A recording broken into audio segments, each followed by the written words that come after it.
Les deux points principaux qui nous ont fait démarrer la démarche Playsafe, c'est le niveau d'accidentologie sur le site, qui est la partie, on va dire, visible de notre résultat sécurité. Donc ça, c'était le point important. Et le deuxième point, c'était de travailler sur la notion qui est répandue sur le site de fatalisme par rapport à l'accident, puisque nous sommes un site qui fait de la chaudronnerie, de la soudure.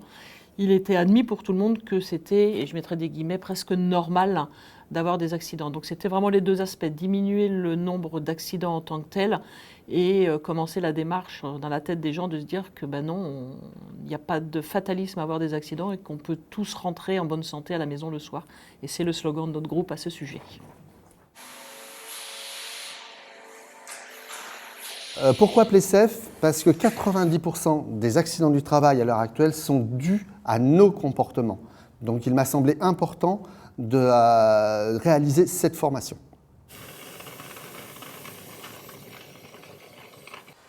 J'ai trouvé que c'était une formation intéressante et ça m'a donné un autre regard sur mon quotidien au travail et à la maison.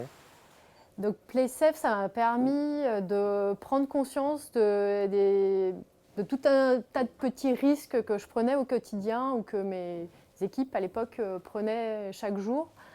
Après 3 ans, il faut bien avouer que ça s'estompe un petit peu. Mais il y a quand même encore un langage commun dans l'équipe qu'on retrouve. On sait tout de suite de quoi on parle quand on parle d'état subi, d'excès de confiance, de déconcentration. Ce genre de termes, on les partage tous et ouais, ça permet de parler de la même chose et de prendre conscience, de faire des rappels régulièrement. SafePilot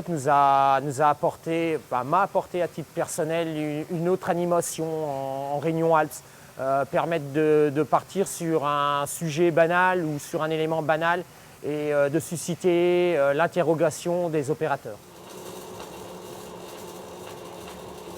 Donc ce qui était, à mon sens, et pour le site, le plus satisfaisant dans le projet qu'on a mis en place avec Idéquation, c'est d'abord qu'on s'inscrit sur une démarche moyen et long terme, puisqu'on n'est pas sur une formation qui se fait un jour et puis au revoir tout le monde et puis c'est fini. On est sur un projet d'entreprise qui s'inscrit vraiment dans la longueur. Donc ça, c'était un point important.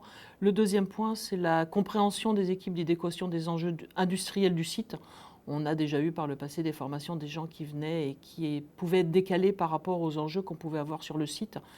Et le dernier point, je dirais, qui est aussi important, c'est le relationnel qu'on a pu mettre en place, je dirais, avec les différents acteurs d'Idéquation, que ce soit avec moi, à mon niveau, avec les RH, avec, je dirais, les gens de la qualité ou les gens du site. Il y a vraiment eu, je dirais, en termes d'échange, quelque chose de très enrichissant à ce niveau-là.